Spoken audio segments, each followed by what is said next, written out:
Friday the 13th, Part 8, Jason Takes Manhattan, the HBO premiere. 35 years ago today, me, my mother, my father, my brother, all sat down, watched that movie together when it premiered on HBO at 8 o'clock at night. Maybe 7 o'clock Central, I can't remember. Oh, goodness. My history with this franchise, the 80s, only the box covers. Well, the VHS covers.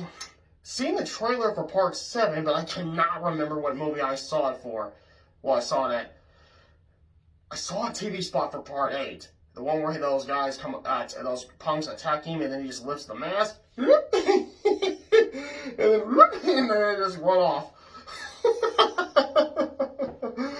And now my brother says it was 1989 when we started watching this franchise, but I swear it was 1990 when we started watching this franchise. So as far as I'm concerned, with the exception of the VHS covers, the trailer for Part 7, the TV spot for Part 8, no memory at all of ever watching this franchise in the 80s.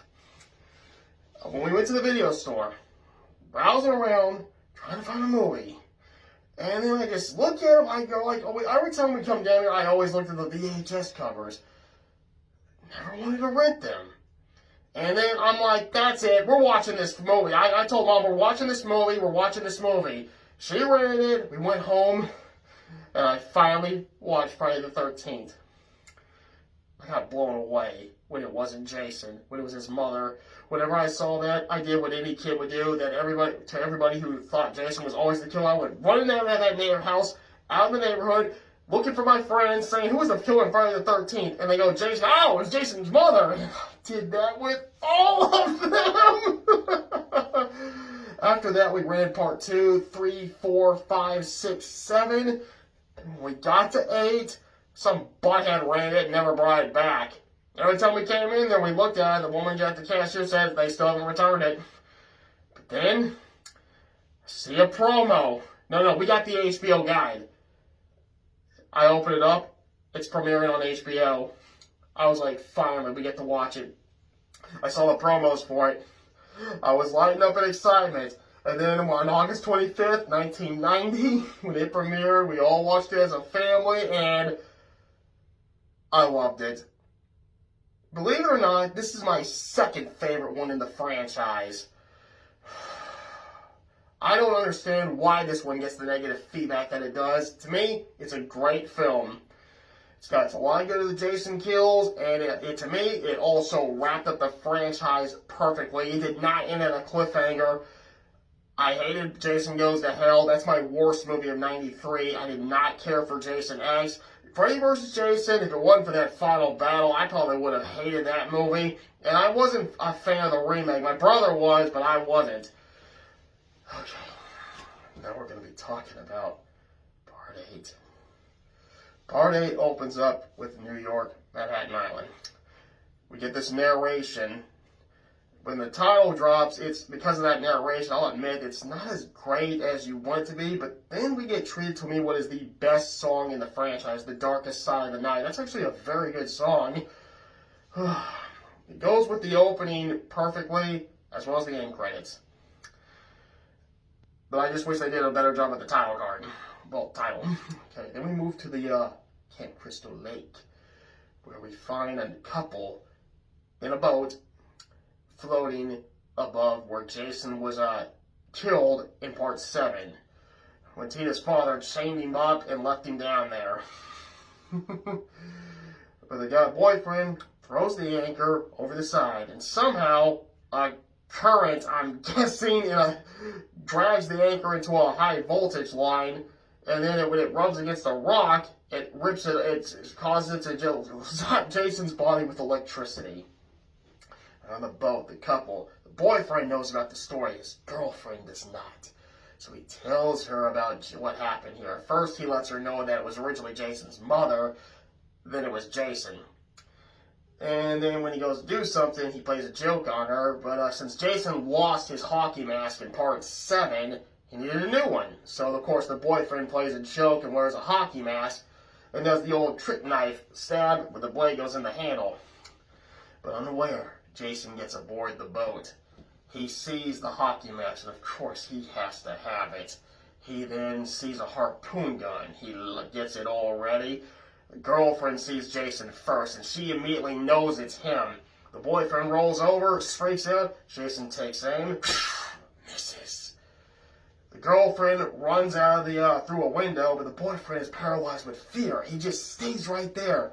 So Jason does a reenactment of part 4, but not 100%. He just impales the boyfriend with the harpoon gun, pulls it out and shows the end has now blood on it. The boyfriend's dying from his wound, but as he's going through the window, he sees his girlfriend's legs run by. Jason can't let a perfectly good harpoon go to waste, so he pulls it off the wall. At least I think it's a harpoon. It has 3 spikes at the end, so whatever. He goes looking for her. Instead of jumping off the boat and swimming to shore, she hides on the front deck in this little trap door, which is, according to Cinema Snob, the first place that he checks, which it actually is. He takes aim, slowly lowers the harpoon down while she's screaming no, and then he impales her.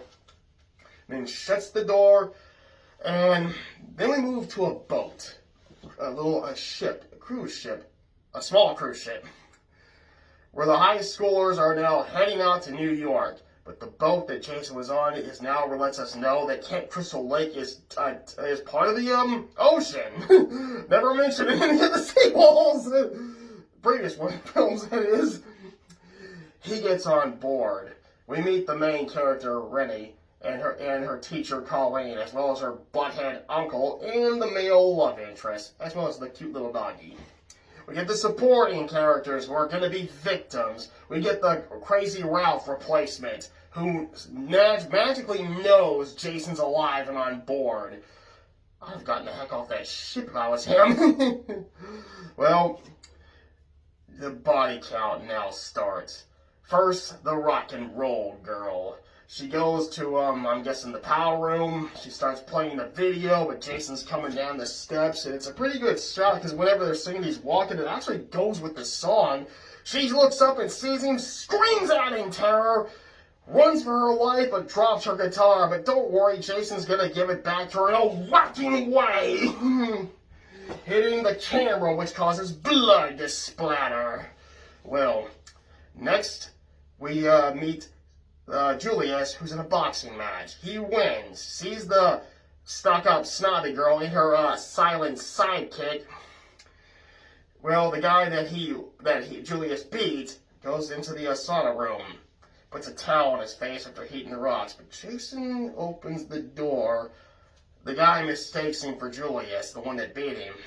Jason picks up one of the rocks, walks over to the giant and slings it on his chest, pushing it in as hard as he can with fire erupting out of it, while the guy screams and fights back, but is not successful and ends up dying.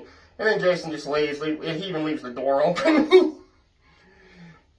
Okay, we find out Rennie has a fear of water because she swears she saw Jason when he was in the lake as a little boy. This makes no sense because Jason was a little boy in the 50s, and if you go by the timeline, this movie takes place, I think, in the 2000s. Yeah, this franchise goes by the rule of the 80s never died. The 90s never happened, the 2000s never happened, the 80s lived on, and that is why this franchise is so cool, because it just keeps going by the rule of the 80s, kept going and going. Well, she gets knocked overboard by the stuck-up snobby girl.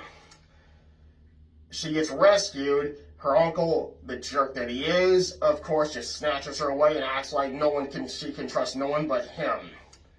Well, Jason then goes, well, wait, let's take a bit first. Let's not get too ahead. We meet the dirty guy. First we met him with the guitar lady. He likes the snobby girl. She doesn't like him. She always just uses him. When she sets up the uncle to blackmail him to pass her, he gets it all on tape, and of course he learns the hard way the rock and roll girl was correct. She's just using him. But as he walks off, Jason peeks his head out, turns it to the door that he left the snobby girl and meets her in the bathroom. While she's taking a shower, She then hears commotion. She peeks through the door and sees Jason go inside. So she closes it but keeps her ear against it. And then Jason punches through the door, grabs her robe, tears it off. He launches her right head first into the mirror. Pulls the robe out, opens the door. She goes for a towel to cover herself up instead of trying to run. But he walks up to that mirror and punches it. Starts searching through it to find the right shard of glass. She covers herself and cries no. And then Jason aims the glass and lets her have it. And when we saw that scene, my mother said that's the worst possible weapon you can get stabbed with. Glass. Over in the deck? No. Where they steer the ship. I forgot what it's called, okay? The captain and his first mate are up there. The captain is the male love interest. He's the son of the captain. The captain wants him to follow in his footsteps, but he obviously doesn't want to do that. He wants to do his own thing. So he gives his first mate, who has a 19-month-old child, advice not to push him. But when he leaves, Jason picks up a big harpoon, and when the guy's steering with the helm, I believe that's what that steering wheel's called, Jason hits him in the back, forces him down, and keeps jamming him. The captain returns only to see the guy laying on the stairs with the harpoon stacked to him. He kneels down. That's when Jason sneaks behind him with a weapon that I don't know. It may or may not be a machete. He puts it against the guy's throat and slits it really fast. The captain lifts up, showing the slice, and then Jason just throws him down. But when the son and Renee come in there, Jason has picked him up and put him on the helm, and as the ship rocks, the captain falls over. He then gets on the radio. The boyfriend gets on the radio, male love interest, lets everybody know to come to the brig. Is that it? I don't know. I'm not double checking. Well, I will eventually, but not for this video. However, the silent girl who's friends with the snobby girl, she goes and checks on her, only to discover she's dead. She runs out, sees Jason, runs for her life, ends up into the dance room we see earlier when they were setting sail. Oh, I hate my nose itches. Okay. Jason opens up the doors. Now, I saw the promo for HBO. This scene where he just opens the doors that was definitely in it. I should know. I just put the video up on my Facebook page. Okay. She goes for one door, another door, and then she starts looking all around. Jason is now doing his teleportation, moving from one place to another, but when he stops and she loses, he magically appears before her and then grabs hold of her neck, strangles her down, and then lifts her right up. Strangles her until she's dead, and then he's just doing it on her voice. He throws her on the mat. Don't hurt me, shower curtain. Why am I saying that? It's not a living, not a creature. Okay. Now, before this, they do get in an argument with the uncle. They decide to go and find the culprit because the crazy guy shows up and lets them know that Jason walks this ship. He came down the river and got on board. The uncle believes the crazy guy is the killer. But when they go looking for Jason, they all get weapons. The nerdy camera guy is now looking in the power room, generator room, whatever you call it, with his camera and a shotgun. He just won't get rid of that dang camera. But steam hits him in the face, knocking his glasses off. He can't see anything now, and when he sees a figure show up, he just shoots without hesitation. But when he looks through the camera, it actually can clear his vision, and he sees that he killed the wrong person, one of his classmates. He's not as horrified as you think he should be. And I think his classmate only had like a screwdriver in his hand. That he's going to take Jason on with a screwdriver. But whenever he looks back into the camera, Jason's feet appear, and Jason waits patiently for him to rise the camera up to his face, and then he just like, get that camera out of my face. The camera finally breaks. Wayne, the camera guy, I think that was his name, runs for his life. He finds the rock and roll girl and looks at her in horror, but unfortunately that pauses him, allowing Jason to just grab him and launch him into a set of controls, which he hits so hard he gets electrocuted to death and even catches on fire. Well, Jason also does more than doesn't. Jason also rips the wires out to get rid of the radio. When he comes on the radio, Jason just happens to be right by the antenna with the wire, looks at it and goes, I wonder what these are for. And then he also sees a fire alarm and just hits it for the heck out of it. Leave me alone, shower curtain. Okay. We see another guy with an axe, who went on, I think, to be the main character in Puppet Master 4 and 5. He sees Jason behind him, he swings the axe, Jason catches it with one hand and then launches it away. The guy runs for his life. Jason blocks his path. He then goes up to the, that pole that's in the very center of the ship that goes way up that has all the flag stuff on it. I don't think it's a sail, but I don't know what it's called. I'm just going to say pole. But when he climbs up, he learns the hard way that when you go up a ladder, when trying to hide from a killer, and there's really no other place to hide, all the killer has to do is just climb up, grab you, and throw you off. And he impales in the same radio antenna that Jason yanked the wires at. Only he impales sideways with the spikes coming out right here. Julius, the axe flew right where he was standing, so he headed off to that direction. But when he sees the guy impaled, Jason grabs him and just throws him off the ship. The uncle gets a flare gun, goes and looks for the crazy guy. The crazy guy gets a butcher knife and comes at him, but he doesn't hurt him. Colleen, the teacher, Renee's teacher and good friend, she brings everybody to the restaurant or whatever that place was. And there's only like 4 people with her, but when they set sail and they showed the whole thing, there was a ton of people on board, and all of them mysteriously vanished. I guess Jason was killing them one by one when he wasn't on camera. That's the only thing I can think of, because he does pop out of some rooms from time to time.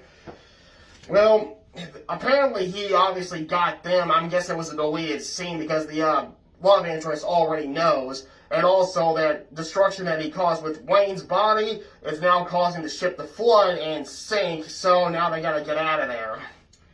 When they see the crazy guy, he's holding the butcher knife. Uncle fires the flare gun, he pulls the trigger, but it won't shoot him, and the guy falls down with the axe in his back, telling the uncle he's not the killer. They get on the lifeboat. Jason's looking down on them holding a fire axe, but he just watches them leave. Julius shoots out of the water, revealing that he's still alive. Then they get out of there. They're off the ship. And we're already over an hour into the movie. And then in an hour and 3 minutes, they arrive at Manhattan.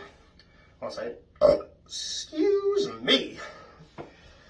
When they get there, they're at a dock, only to not realize that Jason apparently jumped overboard and snagged the bottom of the boat and hung on and just went with them. Obviously, he needed a ride and didn't want them to know, and obviously he didn't want to do the paddling himself, so he just hitchhiked underneath. Then we get a scene that I always enjoy.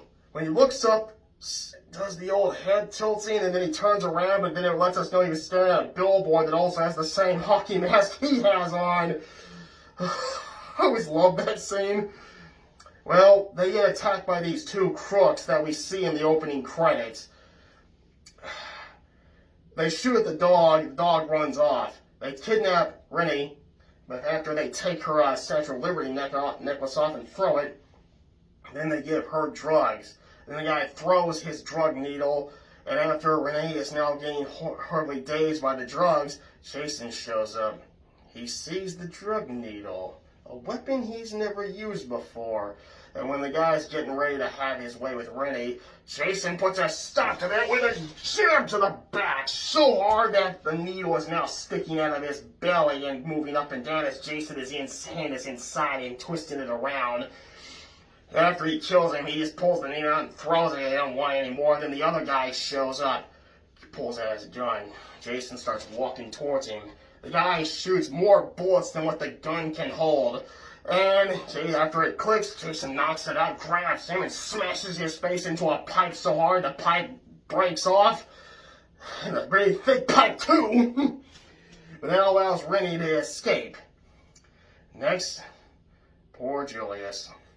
I actually did want him to live, because he was a good character, but in the end, he does get my favorite kill in the movie. The super uppercut. Julius first gets into a phone booth shown in the opening credits. Jason shows up, punches through the glass. This scene was also in the HBO promo. They were like saying just when you thought it was safe to use the payphone or a phone, I can't remember which one. He then runs up an fire escape ladder, gets to a roof, but when he turns around, he realizes he's cornered himself. Sorry, I thought the tape stopped for a second. Okay. Julius is not running anymore. He lifts up the deuce, and then he does something that I always reenacted so many times when I was alone and watching this movie. He punches Jason in the mask, taking the pain, hitting him in the chest, hitting him as much as he can. He puts up a fight against him for about a minute and a half, but unfortunately, when he's now exhausted, he realizes to his horror, Jason has taken no damage from any of his punches. His knuckles are all bloody. He's too tired, he can't run, he can't fight, so he just tells Jason to take his best shot. Jason seizes him by the shirt collar. And then we get the uppercut that Johnny Cage does in Mortal Kombat, obviously letting us know that this is what inspired that fatality. If they say they didn't, that's not what inspired it, they're lying. Julius's head goes flying off into a dumpster, which causes the lid to shut. It then shows Jason doing that as he looks down.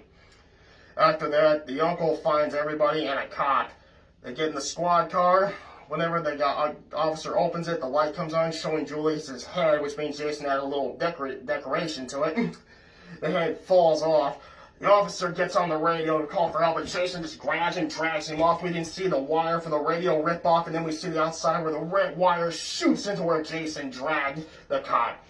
Renee gets behind the wheel, and then she sees Jason ahead of them, runs him down, and then she sees an hallucination and wrecks the cop car into a wall, which ends up killing her friend Colleen. So in the end, Renee is the one who killed Colleen, not Jason. Okay, and then we get a flashback to when, okay, this is to me the worst part of the movie. I wish they would have cut this out. I understand they did it because they wanted to know where her fear of water came from and why she has a fear of Jason. But I just don't like this, and I don't like the fact that she got Colleen killed. I wish they would have just gone by the rule that Jason just cut the brakes and that was it. Okay, when Jason regains consciousness, Renee and her love interest ditch the uncle. The uncle sees Jason, now realizing he is come back from the dead. He runs into a building to hide. Jason launches him out with his teleportation. Looks down, sees that the guy's still alive, picks him up, takes him to a trash can that we see the hoodlums throw the wallet in at the beginning of the movie for the opening credits. And he just dunks him right in and holds him by the legs and keeps him there until he's drowned. Then he just throws his legs and like, your history. Nothing like taking out the trash. Okay, he goes after the last two. They run. They go to areas shown in the opening credit, the escalator, the subway train. Then they stop the subway train, which causes Jason to fall back when he's chasing them. They get off. When he gets off with them, they knock him into the third rail, which sends electricity through his body when the electricity is what brought him back. Okay. After that, they go to the area where there's all that stuff, and then Jay reveals Jason's up there with them, and then Jason starts looking around himself. He's like, I've never been out here, but then he gets back, but he immediately gets back focused what he's up to. He wants to kill those two so bad. He follows them into a diner. After they beg for help, Jason smashes the front doors, and then the guy who plays Jason in Freddy vs. Jason walks up to the Kane Hodder who's playing Jason, and gets on his case. Jason grabs him and throws him into a mirror and then walks off while the waitress is looking in horror. Unfortunately, Jason just ignores her, and as well as everybody else, because he's too focused on those two. They run into an alley. They see an open manhole, because they have no choice to go down into the sewer. The final confrontation. They go in there. Jason's following them. Jason moves away. They meet a sewer worker. Lets them know every night at midnight, the place floods with toxic waste. He tries to show them a way out, but after they make it, then Jason shows up, grabs the sewer worker, knocks out the love interest by ramming him against the wall, And then Renee looks in horror as the shadow, as the Jason's shadow in the sewer shows that he's holding him down, lifting up the wrench that the guy was holding and hits him in the head. The final victim in the movie. Jason then heads to the male love interest, lifts the wrench, but then she signs the flashlight, and that's when she lets Jason know that she was the one that met him in the lake years ago. This causes Jason to turn his attention right to her. She runs. She uses the flashlight to knock open the lid of a bucket containing toxic waste. She splashes it into Jason, and then we finally find out that toxic waste is very deadly to Jason. He takes his mask off and finally screams out in pain. He's walking in daze for crying out loud, where he keeps smacking into the dang wall. When they try and she gets to the love interest, she wakes him up, they try and get to the ladder, Jason grabs them, but he's still dazed by the toxic waste, but then they hear the toxic waste coming, they turn, and then Jason's talking in a little boy voice, "Don't let me drown, Mommy, Mommy," and then he starts vomiting water, which is real vomit water, because Kane Hodder actually did that. He actually drank all this water and regurgitated on cue, so when you're watching that scene, you're watching Kane Hodder really throwing up a bunch of water. The toxic waste hits Jason. He's now screaming in agony. Once again, letting us know that toxic waste is really deadly to him. He falls, he sinks under, but he rises back up as he starts just breaking apart from this toxic waste melting him. He has a flashback to when he was a kid. He starts on fire. I don't know how. I think it's just there for a visual. Then we see the Statue of Liberty and lightning striking. I don't even know if there's clouds in the sky. And then one of the bolts of lightning hits the Statue of Liberty. And, oh boy. Oh yeah, I forgot. Jason was, when he was pursuing him, he encountered some punks, and when they threatened him, he lifts his mask up and just scares them off. Just like in the TV spots. So they actually kept it in the movie. I thought when I saw that it was just meant for the, promotion for comedy, to get people interested in seeing it, but it actually was in the movie.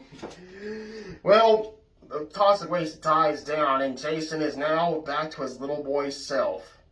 No explanation of how, but this to me should have been the end.